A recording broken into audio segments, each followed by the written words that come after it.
As each year draws to a close, thousands of young people must decide on a career.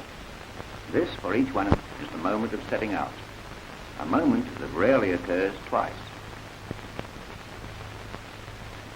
For some of them, a career in the city, with its bustle, its shops, its amusements, will seem most desirable. For others, the peace and quiet of country life, where living follows nature's own rhythm, holds the greatest attraction.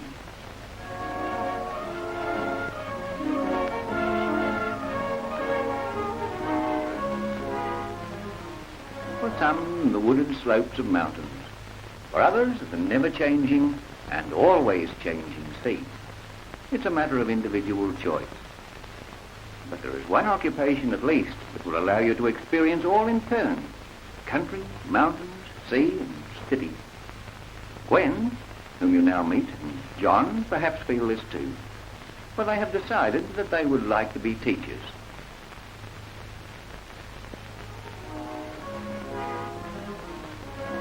For the first time, they look upon the ivy-covered walls of the Melbourne Teachers' College. In the year that lies ahead of them, they will see the same old walls in 100 different aspects, as a backdrop to the lovely gardens and framed by the trees and shrubs.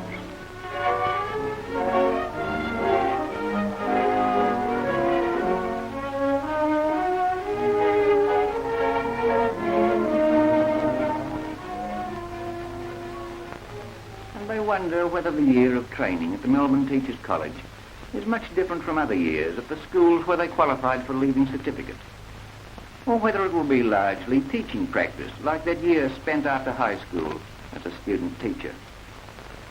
Much as they enjoyed the year working with the children, it served to show them that they would need a good deal of help before they would feel thoroughly competent to conduct a school of their own.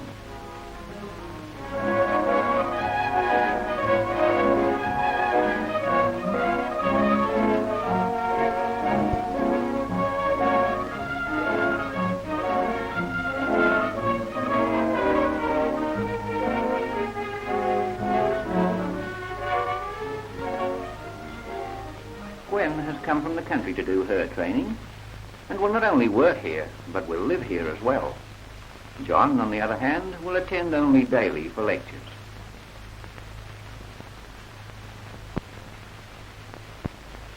Of course, it's more convenient for many students to do their Teachers' College course at one of the provincial centres, Ballarat or Bendigo.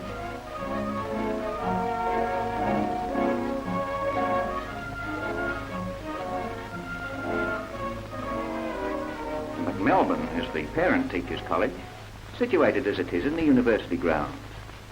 Many Teachers' College students, with the aid of extended courses, work for a degree at the university. And now comes one of the great moments.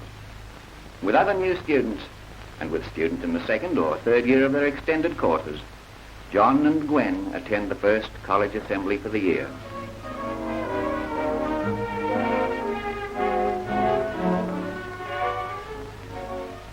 They meet the principal, who, of course, conducts the assembly. And they meet the staff of lecturers, people chosen on account of their professional skill as well as their academic knowledge.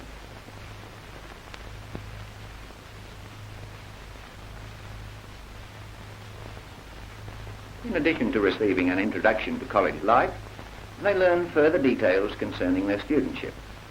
They are told, for example, that it carries free tuition for the college course, as well as an allowance of £100 a year for those who live at home, or £140 a year for those obliged to live away from home.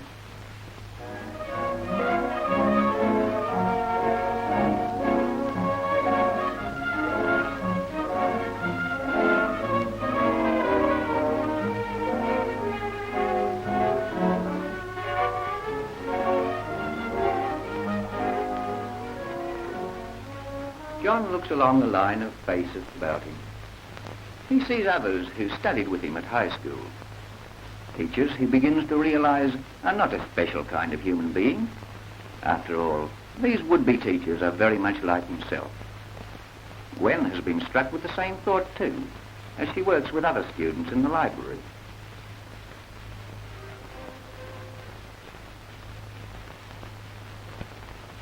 Then, of course, there are hours of relaxation. All in all, there's plenty of splendid companionship, and ideas are freely exchanged.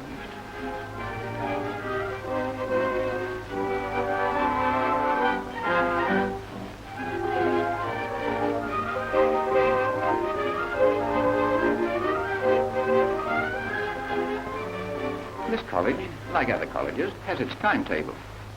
And on this day and at this hour, Gwen's group pays a visit to the aid room, where the lecturer stresses the importance of such aids in the teacher's work, explaining and demonstrating with the help of many of the most up-to-date and original examples.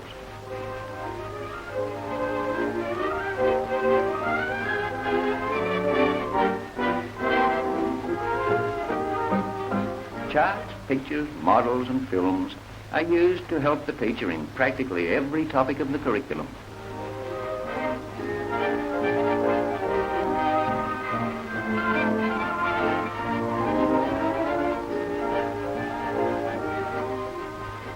John's group is in the craft room and is inspecting the Marionette Theatre, the first complete theatre in Australia. A great deal of enjoyment is had from making puppets and staging puppet shows.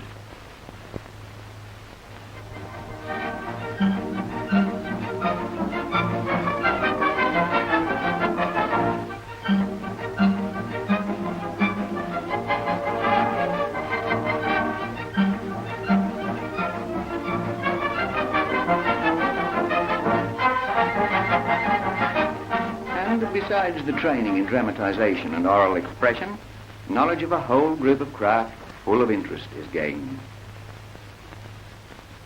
There are opportunities to pursue other crafts and hobbies too in the college. The musically inclined have several clubs to choose from.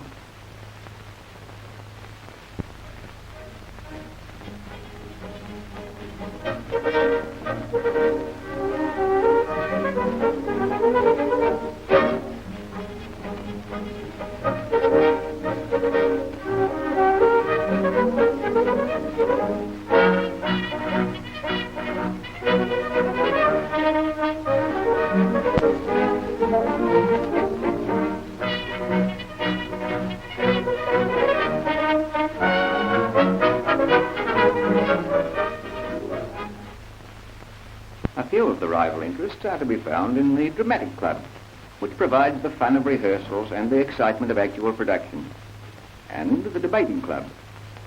The actors and the debaters, as well as deriving entertainment from their activities, are getting excellent practice in marshalling and expressing ideas and thoughts.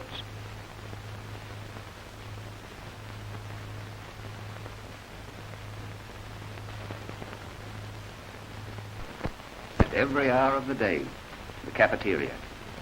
It affords a very welcome break between lectures.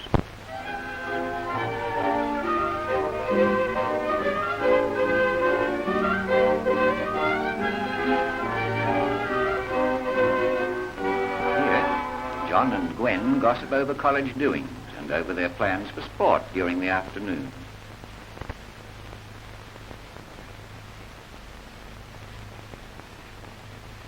On fine afternoons, shrubs and flowers provide a pleasing setting for folk dancing, a regular period of physical education.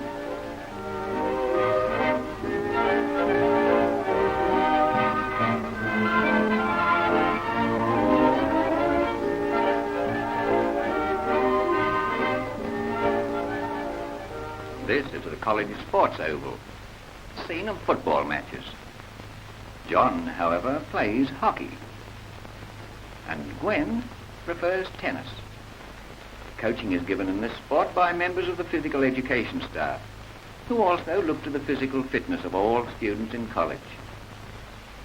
A knowledge of sports and ability to play them with the pupils makes it much easier for a teacher to become firm friends with them.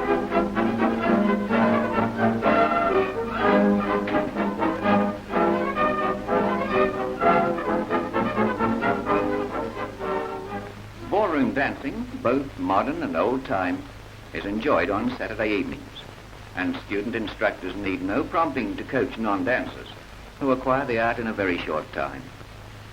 With the art, they acquire also ease of manner and an appreciation of the requirements of social etiquette.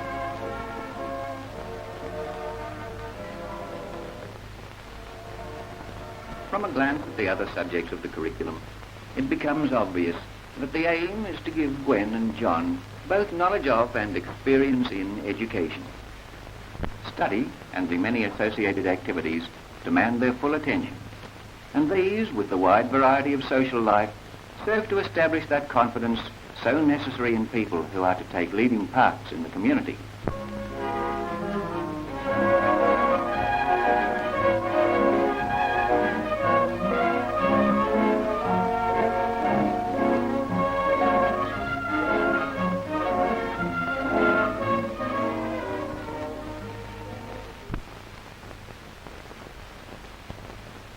A balanced human being is one who, when he is playing, can play hard, and when he is working, can work equally hard.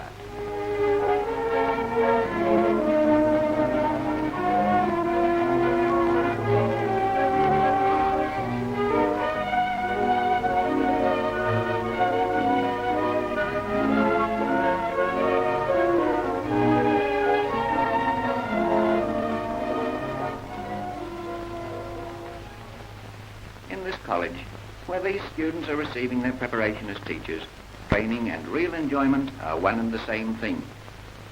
Because of the thorough background of knowledge and the personal confidence acquired, teaching to them soon presents no difficulty.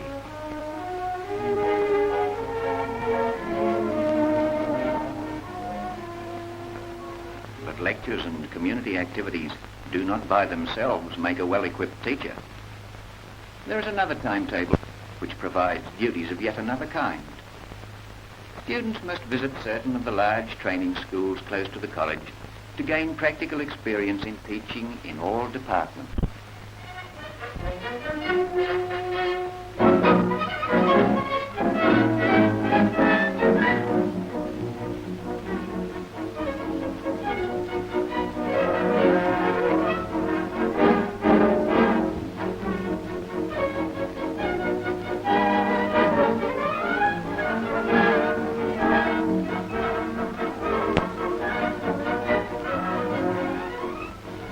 Skill is acquired by watching experienced teachers at work and by teaching under their guidance.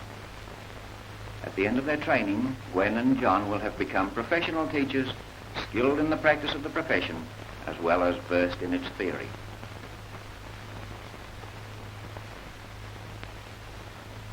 The financial rewards of teaching inspire confidence too. John, if he does not do secondary school work, will begin next year at a salary of £348 a year. After 8 years, he should be getting £548 a year. The figures for Gwen are 4/5 of these.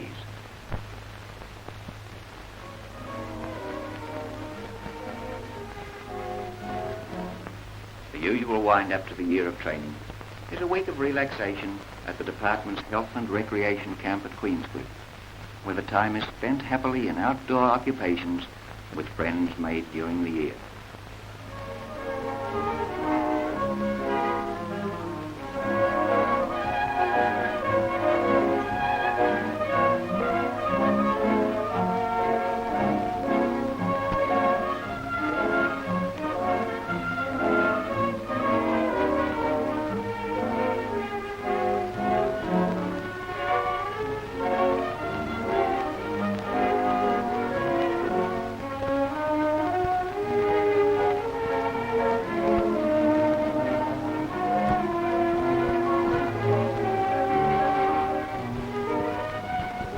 For their life's work, these young people have chosen to render service to the community by training its future citizens, and wish them well in the coming year as teachers of tomorrow.